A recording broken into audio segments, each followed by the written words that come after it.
நம்முடைய சபைகளிலேயும் இப்படிப்பட்ட தலைவர்கள் எழும்பும்படி நம்ம ஜெபம் பண்ணுவோமாக. யாருக்கு தெரியும், அந்த தலைவர்கள் ஒருவர் நீங்கள். உங்களுக்கு நீங்க அந்த வேலையில உங்களை ஈடுபடுத்திக் கொள்ளுங்கள். நீங்கள் கர்த்தருக்கு தேவை. நீங்கள் உங்களை ஈடுபடுத்திக் கொள்ளுங்கள். வாசஸ்தல வேலைகள் உண்டு, பிரகாரத்தின் வேலைகள் உண்டு, வாசல் காக்கும் வேலைகள் உண்டு, பொக்கிஷங்களை பாதுகாக்கும் வேலை உண்டு, பொதுமக்களை பாதுகாக்கிற வேலை உண்டு, ஆலோசனை சொல்லுகின்ற வேலைகள் உண்டு, ஆட்களை உற்சாகப்படுத்துகிற வேலை உண்டு, ஆட்களுக்கு புத்தி சொல்லுதலும் எச்சரிப்பு கொடுத்தலும் ஆமென் உள்ள வேலைகளும் உண்டு, உதவி செய்கிறதான வேலைகள் உண்டு, இரக்கம் பாராட்டுகிற வேலைகள் உண்டு. கர்த்தர் உங்களை அப்படிப்பட்ட வேலைகளில் உங்களை ஈடுபடுத்திக் கொள்ளுங்கள். அவர் உங்களை ஆசீர்வதிப்பாராக. எங்கள் தகப்பனே இயேசுவே, நீர் இறங்க வேண்டுமே, உங்க இரக்கத்திற்காய் கெஞ்சி நிற்கிறோ. எங்கள் தகப்பனே இயேசுவே, நீர் இறங்க வேண்டுமே, உங்க இரக்கத்திற்காய் கெஞ்சி நிற்கிறோ. நீர் இறங்குகிறேன் என்று சொல்லும் வார்த்தை போதுமே, எங்கள் தேசத்தின் நிலைமையெல்லாம் மாறி போகுமே. நீர் இறங்குகிறேன் என்று சொல்லும் வார்த்தை போதுமே, எங்கள் வாழ்க்கையின் நிலைமையெல்லாம் மாறி போகுமே. இரக்கம் செய்யுங்கப்பா எங்க தேசத்துக்கு, மனமிரங்குமே எங்களுக்காக நீங்க. இரக்கம் செய்யுங்கப்பா எங்க வாழ்க்கையில, மனமிரங்குமே எங்களுக்காக நீங்க.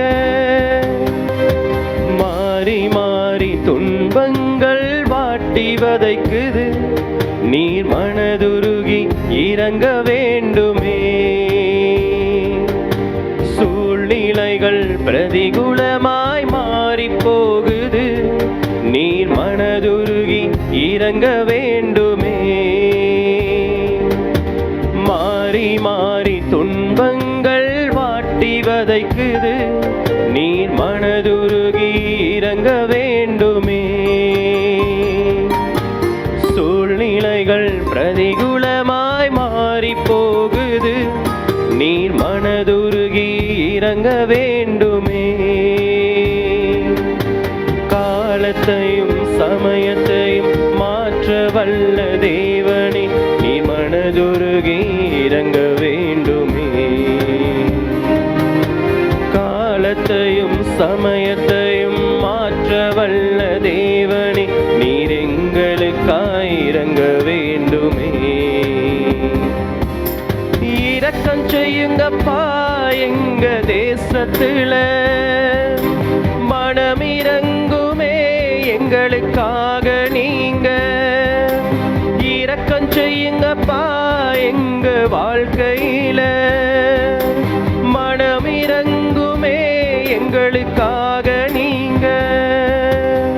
கர்த்தருடைய பரிசுத்த நாமத்திற்கு மகிமை உண்டாவதாக. ரொம்ப சூப்பராக இருக்கும். அடுத்தடுத்து வர்ற வசனங்களும் அதிகாரங்கள் வாசிக்கும் போது மகிழ்ச்சியாக இருக்குது.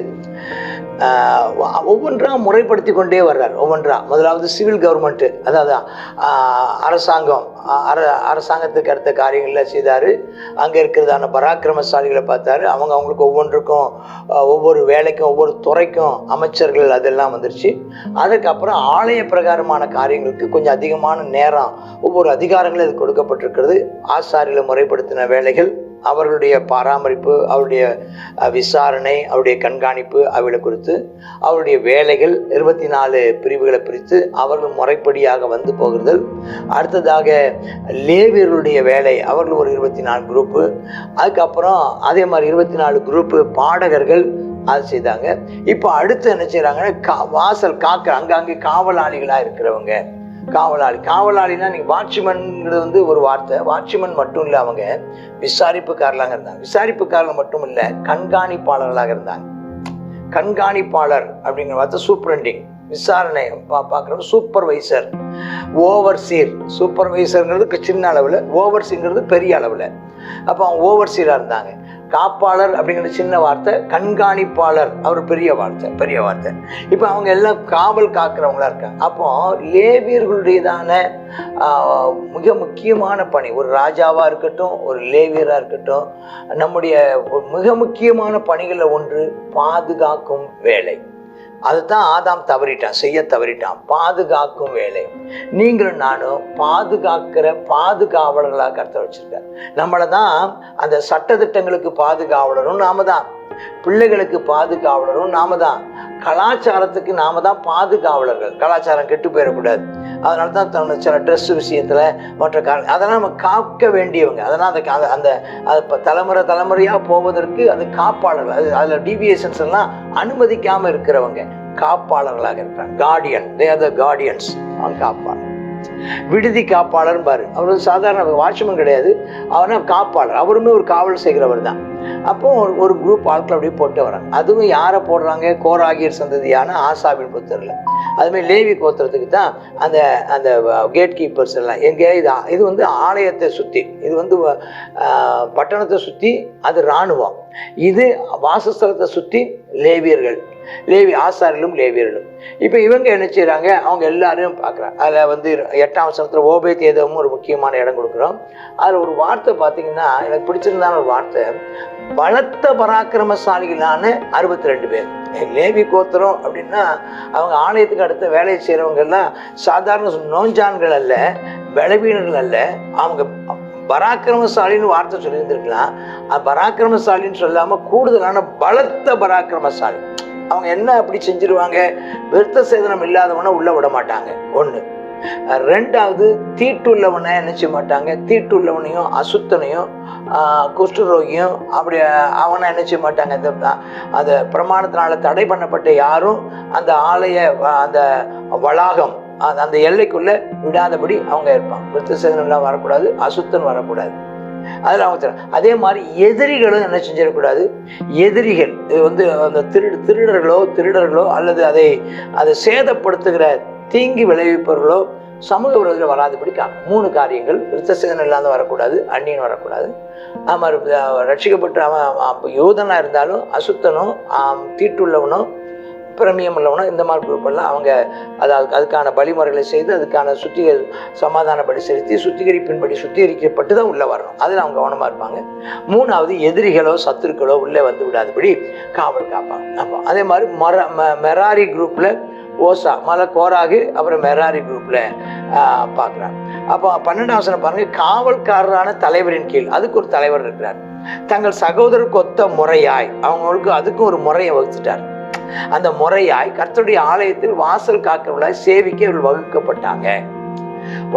வகுக்கப்பட்டு அதில் சின்னவங்க பெரியவங்க கிடையாது. அதாவது 20 வயசுக்கு மேலே தான் எல்லாருமே. கணக்கு வந்து 20 வயசுக்கு மேலே, 50 வயசு கீழே. அப்போ அந்த 20 வயசுக்கு மேலே உள்ள சின்ன 20 வாலிபர்களும் இருந்திருப்பாங்க, அந்த 50 வயசு கீழ்பட்டவங்களும் இருந்திருப்பாங்க. அவங்க சிறியவர்களும் பெரியமா இன்ன வாசலுக்கு இன்னார் என்று சீட்டு போட்டாங்க. அங்கே ஒரு 12 கேட் இருக்குது. 12 கேட்டுக்கும் அவங்க பொறுப்பாளராக அவங்க போட்டதை பார்க்க. கீழ்ப்புறத்துக்கு செலேமியாவுக்கு சீட்டு விழுந்துச்சு. அப்போ அங்கே சீட்டு வடபுறத்துக்குன்னு விழுந்துச்சான். அப்புறம் ஓபேத் ஏதோமுக்கு தென்புறம்னு வந்துச்சான்.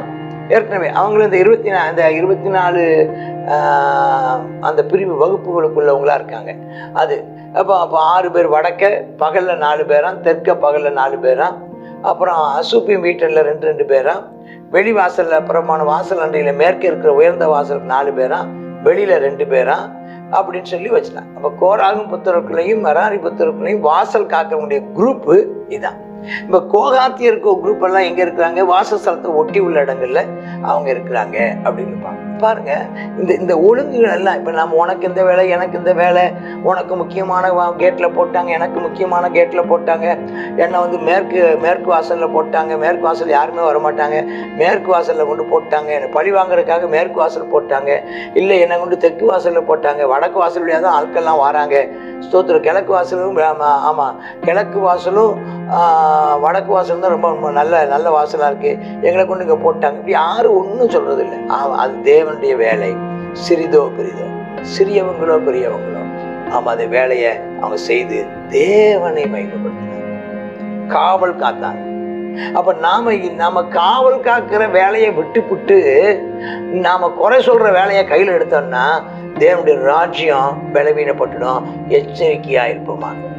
மற்ற லேவியரில் அகியா என்பவன் தேவனுடைய ஆலை. அதுக்கப்புறம் ட்ரெஸரி, காணிக்கைகள், ஆடா காணிக்க வரும், அப்புறம் மாடு காணிக்க வரும், அப்புறம் கோதுமை காணிக்க வரும், அப்புறம் மற்ற பலவிதமான முதற் பலன்கள் காணிக்கையாக வரும், தானியமாக வரும், முதற் பலன்கள் வரும். அதுக்கப்புறம் இந்த குற்ற நிவாரண பலி செலுத்தி அதில் அபராத தொகை அது வந்து சேரும். அதுக்கப்புறம் ஒவ்வொன்றுக்கும் அரை சேக்கல் கொடுக்கப்படுது. இப்படி பல விதமான சுத்திகரிப்பின்படி வருகிறதான காணிக்கை இருக்குது. இந்த எல்லா காணிக்கைகளையும் அதை ஒரு பொக்கிஷதாரனாக வச்சு அதில் பிரதிஷ்டை பொருட்கள் எல்லாம் அங்கே விசாரிப்புக்காரனா ஒரு இடத்துல வச்சுருந்தாங்க. அதுக்கு ஒரு முறை பாருங்க, பண விஷயத்தில் அதுக்கு ஒரு நிர்வாகம், அதுக்கு ஒரு ஃபைனான்ஸ் கமிட்டி. அவங்க அந்த பணத்தை எல்லாம் அந்த காணிக்கையெல்லாம் எண்ணி அதை முறைப்படுத்தி அதை வைக்க வேண்டிய இடத்துல வச்சு வைக்க வேண்டிய கணக்குகள் நினைச்சுதாங்க அவங்க கேட்டதை அவங்க சொன்னதை நம்ம பார்க்கணும். இதெல்லாம் அப்போ அதுக்கு வந்து ஸ்பெஷலாக அது கெர்சோனியனான அவனுடைய குமாரல் சாதாரண கெர்சோனியனான ஒருத்தர் வந்து அதில் பிதாக்கள் எகியல்ங்கிறவங்க இருக்கிறான். எகியலின் குமாரன் சேத்தாமும் அவன் சகோதரன் யோவேலுமே இவங்களாம் ஆலயத்து பொக்கிஷங்களை விசாரிக்கிறவங்களா இருந்தாங்க, கண்காணிக்கிறவங்களா இருந்தாங்க, பொறுப்பாளர்களாக இருந்தாங்க, ரெஸ்பான்சிபிள் பர்சன். விசாரிக்கிறவங்கன்னா பந்தி விசாரிக்கிற மாதிரி. அதுக்கு அதான் வைக்க வேண்டிய இடத்துல வைக்கப்பட்டுச்சா, என்ன வேண்டியவங்க என்னாங்களா, வர்றவங்க வந்தாங்களா, செஞ்சாங்களா, நடத்துனாங்களா, கதவை போட்டுனாங்களா, சாவியை வச்சாங்களா, வைக்க வேண்டிய இடத்துல சாவியை வச்சாங்களா அப்படின்னு அவங்க செய்கிற விசாரிக்கிறவங்களா இருந்தாங்க. விசாரிக்கிறவர்கள் நிறைய பேர் இருந்திருக்காங்க.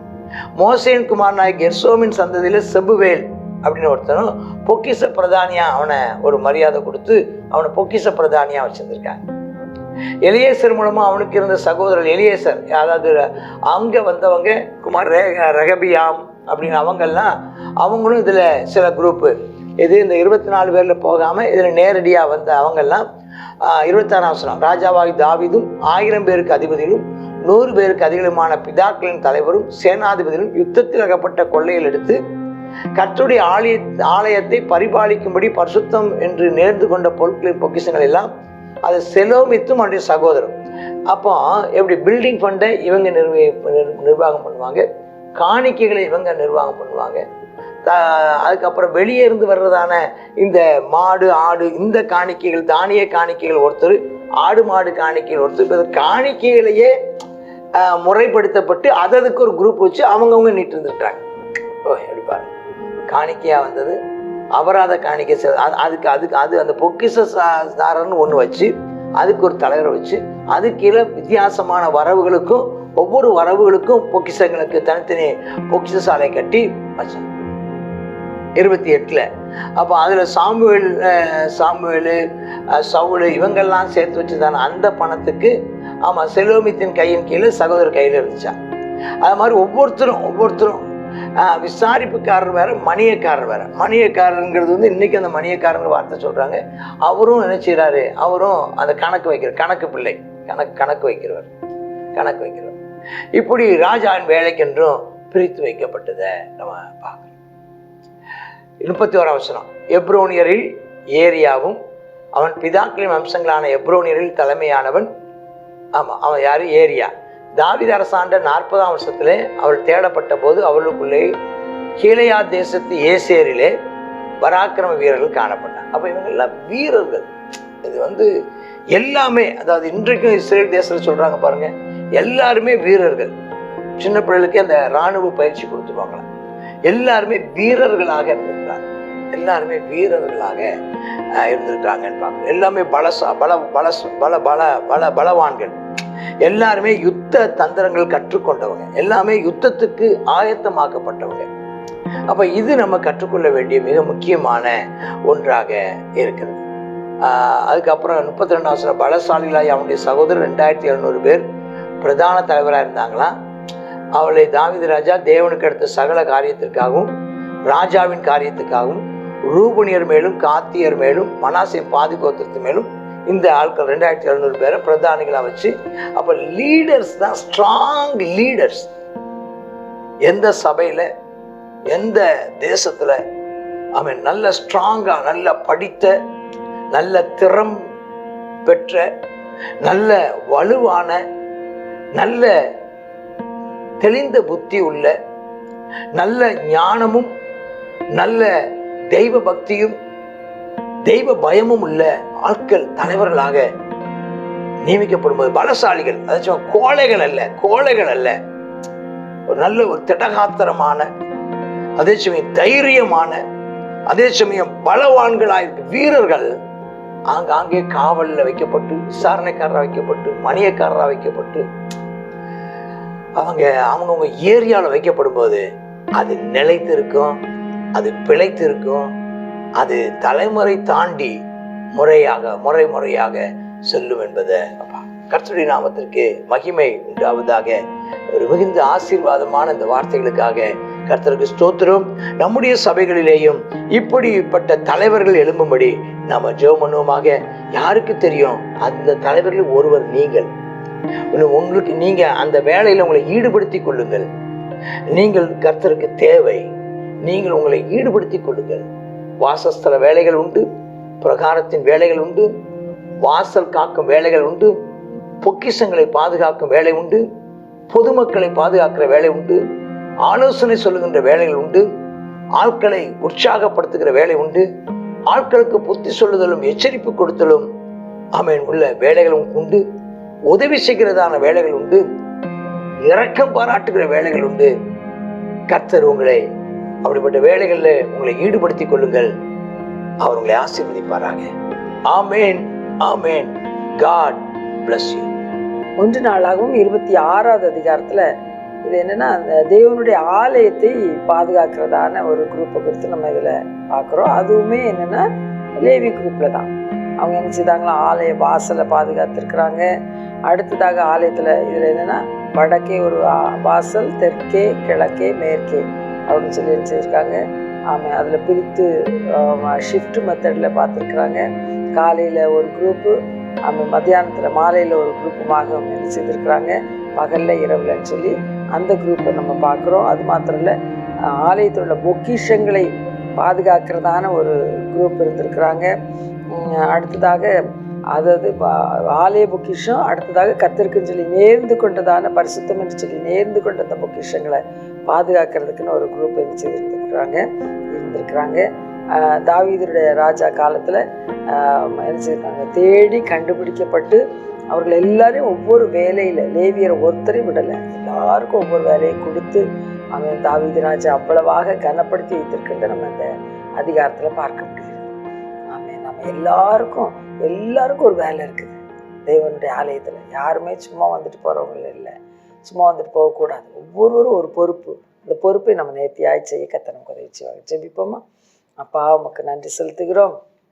ஏசப்பா, எங்களுக்கு நியமிக்கப்பட்ட அந்த பொறுப்பை நாங்கள் செயல்பட கிருபை தர வேண்டுமாய் ஜெபிக்கிறோம். பராமரிப்பு குழுக்கள், அப்பா ஜெப அப்பா ஐக்கியங்கள், ஆண்டவரே அப்பா வீட்டு சபைகள், அப்பா ஸ்தோத்திரம் ஆண்டவரே, இன்னுமாய் கத்தாவே அப்பா வருகிறவர்களை விசாரிக்கிற அந்த குழுக்கள், அப்பா புதிய நபர்களை விசாரிக்கிற ஒரு அப்பா ஊழியம், இப்படிப்பட்டதான அப்பா எங்களுக்குன்னு எல்லா அப்பா பாடல் பாடுகிற பாடகர் குழுக்கள், இசை கருவிகளை வாசிக்கிற அப்பா அந்த குழுக்கள் எல்லாரும் ஏகோபித்து இணைந்து அப்பா உங்களுடைய ராஜ்யத்தை கட்டி எழுப்ப, உண்மை மகிமைப்படுத்த, உங்களுடைய பிரசன்னத்தை பூமிக்கு கொண்டு வர அப்போ நாங்கள் ஆராதிக்கும் போது நீர் வந்து அதில் வாசம் பண்ணுவதற்கு எதுவாக எல்லாம் அப்பா நேர்த்தியாய் அமைய கிருபை தர வேண்டுமாய் ஜெபிக்கிறோம். இயேசுவின் நாமத்தில் ஜெபிக்கிறோம் எங்கள் நல்ல பிதாவே, ஆமென்.